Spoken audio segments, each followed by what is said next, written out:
Hey, everybody, you're listening to What Are You Doing in Denmark, the podcast that helps you make Denmark make sense. My name is Derek Hartman, and today on the show, we are talking to Finn Holschlek, who's running for the local council in Helleslø with Enhedslisten, the Red Green Alliance. Now, Finn is just 17 years old right now.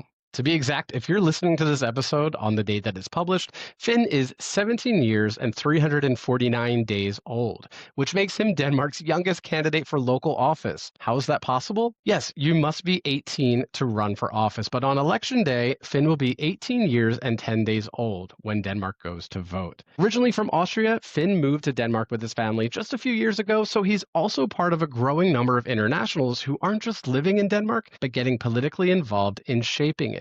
He's running on a platform of making everyday life greener and more affordable in Denmark, and we'll talk about what inspired him to run, how youth politics work in this country, and what issues matter the most in Helleslø, from climate to the cost of living to inclusion. Welcome, Finn. Thank you so much for joining us. Hi, and very much thank you for giving me this platform and inviting me for this interview. Yeah, really excited to talk to you, and just hearing your story is really inspirational to see that, at such an early age, you're taking to this political involvement and really wanting to make a change and an impact in your community. So for listeners who don't know you yet, can you just tell us a little bit about yourself and, sort of what you're doing in Denmark? Yeah, I'm, as you said, 17 years old. I live in Hoschtalek, the municipality, and I moved here to Denmark 3 years ago from Austria together with my family. But the longer I lived here, I have gotten more and more opportunities to get more and more active. And I started off by just joining the student political things, like on my school, the local ones, but also like national union, student union kind of, and also like on local levels in the municipality. There is like the youth council, which I'm part of. And then I also started to join the party. And both in the youth and adult party started to get a bit more active. And now I just, decided to run. That's so inspiring, because I think, when I think of what I've done here in the time that I've been here, and I think a lot of us that are not originally from Denmark can relate to this idea of, yes, we want to get involved and we want to do things, but you've been here 3 years and you're already really running for office. That's quite inspirational. So did you right away get interested in politics, or when did it sort of click for you that this was something you wanted to do? That I wanted to run is actually just that I joined the adult party, and they invited me to join a meeting. And it was the meeting where they started to talk about, okay, how do we do this local election? And then they just were like, okay, we would like more people on the list. Is anyone interested? And I just thought, why not? Sounds fun. And so I just, through that, got to join the election. And in general, when I moved here, I was 14. It was like just the age where I started to get interested in the broader world a bit more, and like how things work together. When I moved here, I think personally, as a foreigner, it felt much more that these political decisions matter to me and really could do change. And I just somehow took the opportunities I got. 100%. I can definitely understand that idea of not wanting to sit on the sidelines, and being a foreigner, maybe certain things stick out to you. I guess what's the saying? You can't see the forest from the trees, sometimes.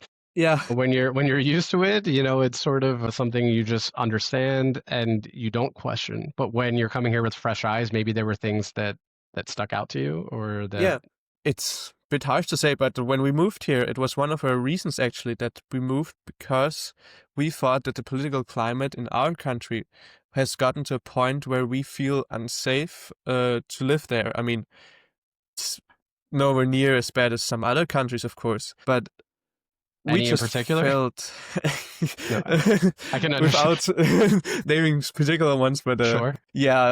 no.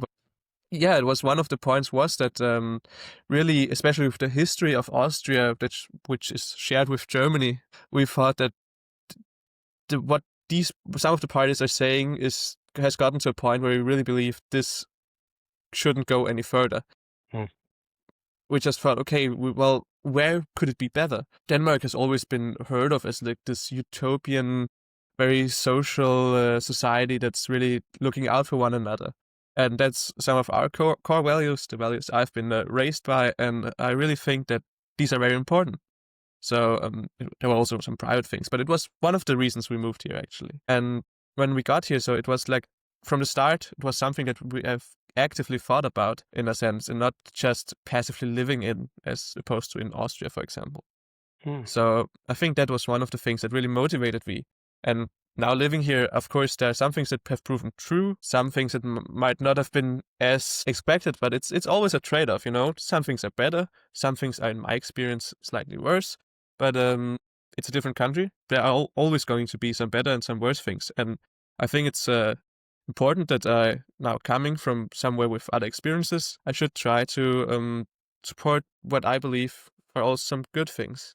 That's wonderful. I think it's wherever you come from, or even if you are from Denmark, I think it's interesting to be able to channel the things that you notice and to speak up about them, and then decide, yes, I'm making this critique or I'm seeing these things for what they are, not because I dislike Denmark, but because I love Denmark and I want it to be better. And I think sometimes there's a delicate balance, or we have to do this dance, especially not being from here, where when we do see things that aren't perfect and we speak about them, we have to be careful how we do that. But I think that stuck out to me what you said. It's like because the things that you see that aren't perfect, you want to make them better, is a great reason to get involved. What do your friends or classmates think about this decision for you to run? And of course, at 17, did people think, "Oh, that's crazy. What are you thinking?" Or were they cheering you on, or was it a mix? How did that go? Well, to be honest, in my personal fields, I actually think most people took it pretty positively and have supported me, actually. I mean, in school, my classmates have always experienced me as more politically active. So for them, it wasn't much of a surprise. They think it's cool. They might not be entirely agreeing with me, but yeah, and it's not much more than that. But my teachers really think it's very cool of me, and they think it's a good thing. And actually, one of my teachers has told me that they consider voting for me, and Wow. that I should keep going, and that's really motivated me. So thank you, Christina. Also, my family, of course, thinks it's really a good thing and important thing to do. And yeah, so in my personal field, it's been going great, actually. That's wonderful to have the supports of your school, your teachers, your classmates, your family. That has to make a difference. What about the voters themselves? Have you had any pushback, or do people take you as seriously as you should be taken as a candidate? Well, I think it does differ a bit. There have been a lot of people that have been really respectful, even people that don't agree with me in general. They've been at least like respectful and still thinking that it's good that people run, both in my personal life and people that I don't know as much. I think it's also additionally with me being a foreigner, I've heard my fair share of jokes that haven't been as fun to me personally. Hmm. In general, it's pretty great, really. But I'm also I'm not top candidate for the party here, and they're also running some other young people, and those are like two younger women from the youth party and now joining the L party. They have also their own posters and everything, and they are really active, really great, and they have experienced a lot more of pushback, I think. And I mean, Hmm. them being more prominent in the campaign, and combined with, I think, also them being girls, I have to say, I think there's also some problem with that still nowadays, even in a country as Denmark, where this is in general better compared to other countries. I do believe it has been sometimes a bit difficult for them, especially Facebook comments and Hmm. yeah, also being taken serious from other parties' candidates. Yeah, you're sort of wearing these two identities, and then they're having a third. But obviously, being an international running here, and then also being a person of a younger generation, a generation that hasn't entered politics until now. These are two identities that people are having to look at you as something different or other than what they're used to. And then, of course, for your the others in your party that are farther up the list, also being female. Now, for listeners who may not understand that aspect of it, as far as who is at the top of the list and things, could you maybe briefly explain how that works as far as how the mandates are distributed within the party, and then how voting works, where that doesn't mean that you would not be considered if somebody votes for your name specifically, but can you explain sort of the different things people may see on the ballot, and then how that selection process is made? Yeah, so in general, it's every party has a list of candidates, and there are two versions or two ways to make this list, and it's the party list or it's just a list of candidates. When you go to vote, you get your electoral paper where you can set your cross, and you vote for a candidate. And these candidates, of course, are from the different parties, and the one you choose gets to hit the cross and thereby your vote. And when they count the votes, they count how many votes each party has gotten, and thereby distributing how many mandates, how many seats each party gets. And then afterwards, the top candidate gets the one mandate, and then they count how many votes the next candidate has gotten. That one gets the next seat, and then it just goes down the list as long as there are seats left for your party. Technically, there are two ways to put these party lists together. The one is where you have one clear top candidate, where it just goes down the list, like top candidate, next candidate, next candidate. And then there's one where it's more focused on like how many votes each candidate has actually gotten, and then thereby distributing between like, okay, this candidate has gotten most votes, so they get one of the mandates and going down. Okay, so there's sort of an internalized ranking in each party, but of course, getting the most votes would supersede that. If your name is not prioritized at the very top of the list, you may still get in or get one of those seats or mandates on the council if your name is voted for the most times. Exactly. Great. And now, of course, I know you explained that you started in the youth wing of the party. So how do those youth parties work here? Are they mainly for sort of like debate and activism, or is there like sort of more influence that the youth parties would have on the main party? Well, I think there's difference between the different parties, how they manage their own youth wings and stuff like that. But in general, it can definitely have influence both ways, and that either the adult party, what's it called, founds a new youth party, which is supposed to be their youth wing, or a youth party decides to work together with an adult party as their official partner. But the youth party is not directly part of the adult party. And in our case, the Enhedslisten, we have the Red Green Youth, which started as like an independent youth party, but immediately has decided that Enhedslisten should be their official partner and the ones that they support throughout all the elections. And that means like both doing activism, to helping them during the different elections, but it can also be that they decide to think, okay, this part of the adult party we don't agree with entirely, or this decision is not the one that we really like. Then we can at least write them, hey, in our youth party we have agreed upon that this decision we do not really support, and then we can at least voice our disagreement and maybe discuss something. So what kind of difference do you think these young voices can bring to politics, whether it's at the national level or the local level, by working with the parties? Well, I think it's just always important that the youth is active. I mean, in some way, we are the future. We are the future generation. Mm-hmm. And it's important that we from the start get to have our voice on how our or at some point children's future should look like. And there are many different ways to express that. I mean, through the parties, through general activism, everything. Seems like you really do have the ability to get involved. How does that compare to Austria, or maybe from what you've heard of or seen from other countries as far as having the young people involved in political parties or in politics in general? Well, I think there's definitely a lot of different options you have, and it is kind of accessible. And there are many different ways you can express your voice and be politically active. And I do think that this Denmark, or the Danish system, does have many great options that they do have and make accessible to the youth. I mean, I think one of the most important things we have is the electoral, which is the students' council on each school, which helps them have like a contact between the school leadership and the students, have like a direct contact, a very good conversation about, okay, does the students really need this? Can we do something about it? And also maybe including like social things, social events on the school and stuff. And I think that's like the entry level of political engagement. It is, after all, still political, which maybe some people don't think of it. And it's the entry point. And then from there are many things that you can like go to. As I said, there's like a youth council for the entire municipality, which is like supposed to represent the youth to the local leadership of the municipality. Or there is of course national student unions where the students have a voice through this to the Danish parliament, like the Folketing. And there's, of course, all the different parties and youth parties. And to a part, we also had this in Austria, but I think Denmark does a bit of a better job to actually like promote this to the youth. I think we aren't entirely perfect yet here in Denmark. I think it's very important to promote this even more than we do right now. But after all, I think it is already really accessible and the options are there.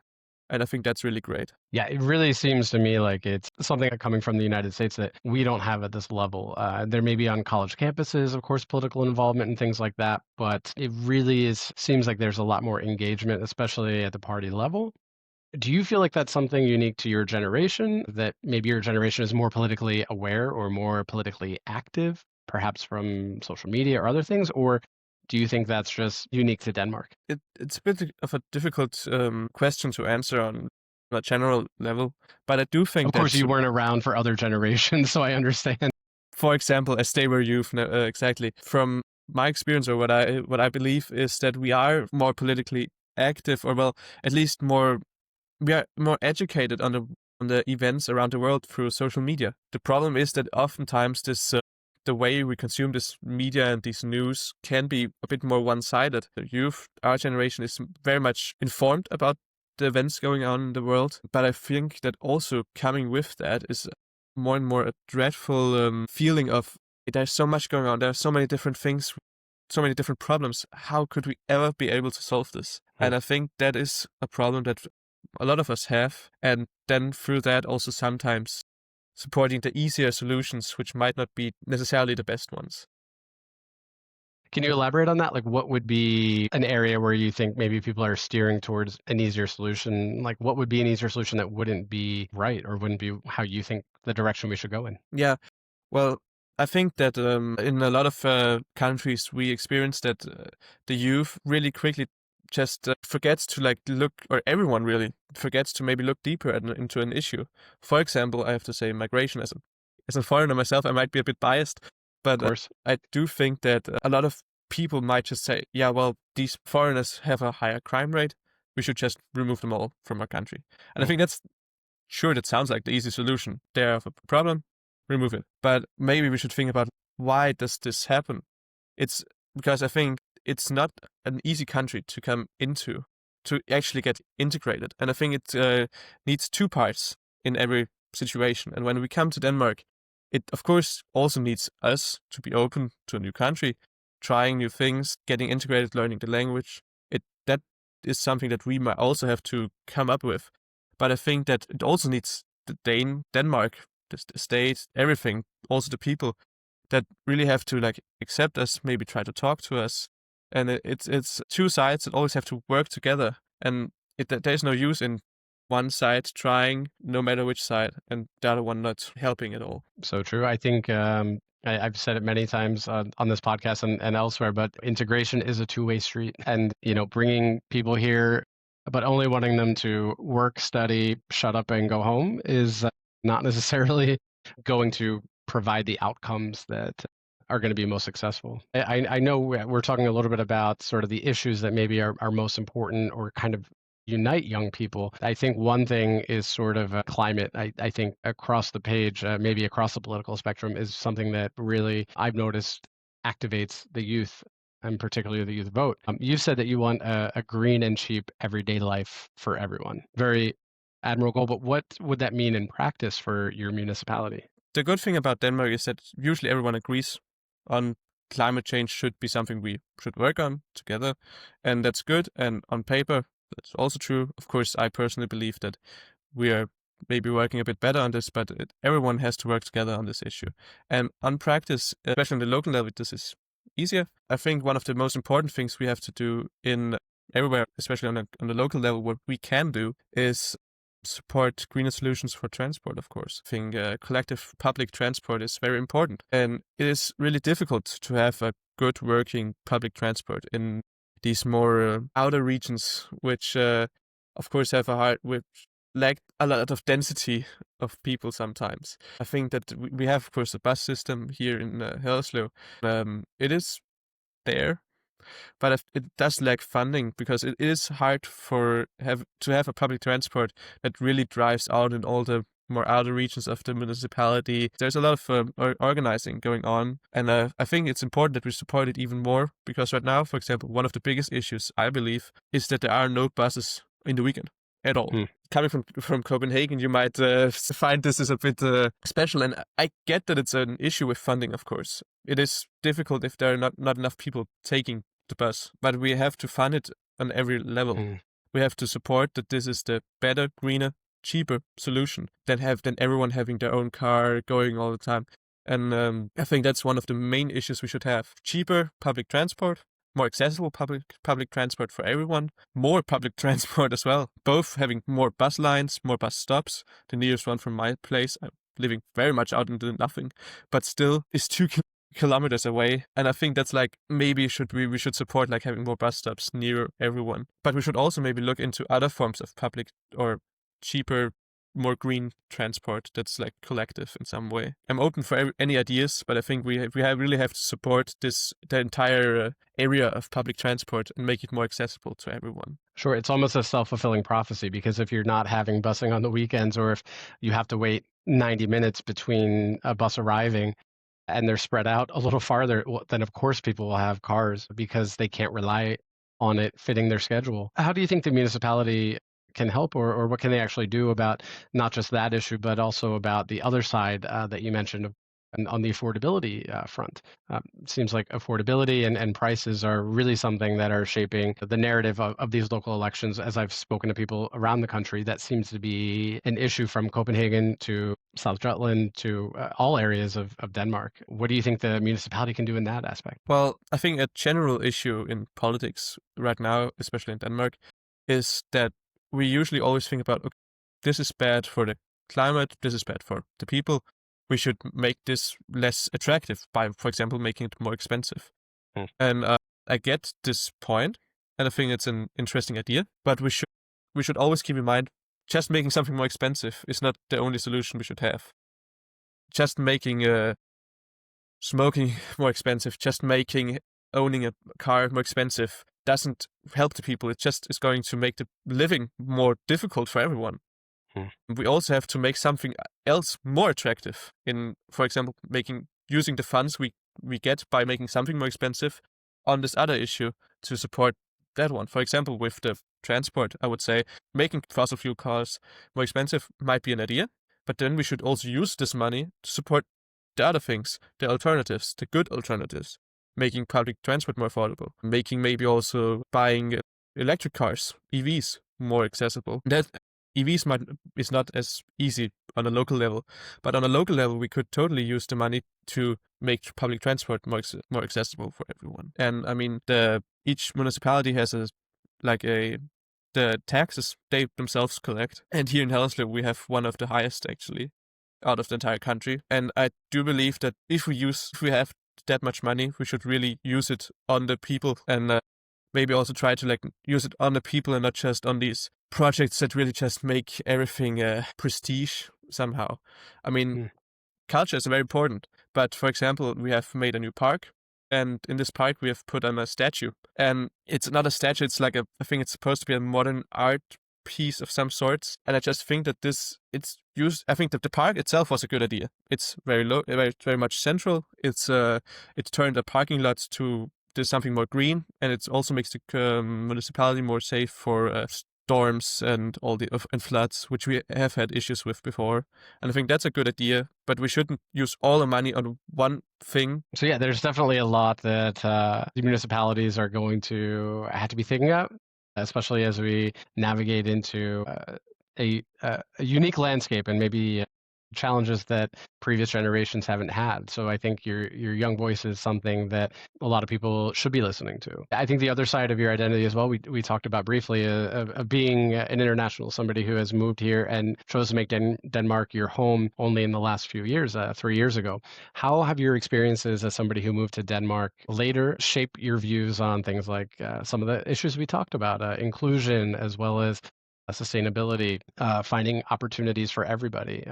How has your identity as being an international kind of shaped that? Well, as an international coming here as a foreigner myself, it has definitely shaped my views on immigration even more towards it really is two parts here, and we can't just make it harder. We can totally do some requirements for everyone coming here, but we also have to make it somehow accessible and possible to achieve these requirements by supporting them in some way. For example, making a better language school for people coming here, supporting integration by supporting some ways of having a social life, having a social get together also with actual Danes, like really we also have to support each other. And I think that's, of course, one of the things that has shaped me on myself as an immigrant, seeing my family also experiencing some struggle through coming here. That has definitely shaped my views on inclusion even more. On housing and affordability, I think I've lived in a big city before. I've been born in Wien, in Vienna, and I've lived there some time, but I've also lived like very close to it the rest of the time. So I usually come from a more big city kind of life, moving here, and I see that of course we have struggles here, but I think there's some things that we can take some ideas on from the bigger cities, I think. And for example, affordable housing isn't talked about as much or enough. So I think, yeah, that's something we really also need to focus on. Is there any advice that you would give for internationals like you who maybe want to participate more or even run for office like you are? Or maybe just want to have a better involvement and better knowledge and insight into what's going on at the local government level? I think it's really just about getting out there, really experiencing these things and really taking every opportunity you get to do something. There are usually opportunities. As I said, I think one of the easiest ways to get somehow politically active at all is joining your local, your school's student council, and maybe getting somewhat active there. And then usually through that, there are also some more opportunities that you can join. And I think it's always also just about yourself looking on the options you have in where you live, looking at the youth parties that might interest you personally, looking maybe if you have a youth council in your city, if you could join them, help them. I think it's really just get out there, whatever interests you the most, put some energy in that, move slowly before I myself experienced that pumping all your energy immediately into everything you get is an amazing opportunity, but it also very quickly can make you burn out and in the long run actually lose your energy.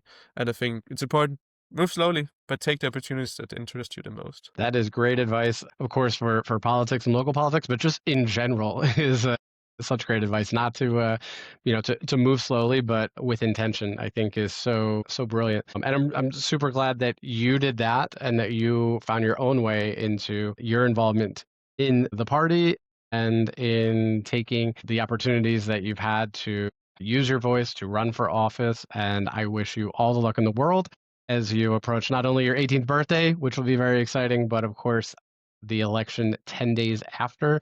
Finn, I think it's just been such a great conversation, very inspirational to see how you've taken your experiences here and put them into action. Yeah, thank you so much for having me and giving me this opportunity again. And yeah, it's been really great talking with you. Great. And where can people find a little more about you or more information? Of course, we'll put these in the show notes and description, but where can people learn more about you and your campaign and what you're doing? Well, I do have, of course, an Instagram and Facebook, and I also have like my candidate, my beliefs out there on dea.dk, where where I have my candidate page, where it's both my most important things that I need to talk about, and then also my answer to the test, where you can compare your answers to what I believe. Excellent. We will have that for people to find more about you and hopefully see more of you in the future. I have a feeling we're going to.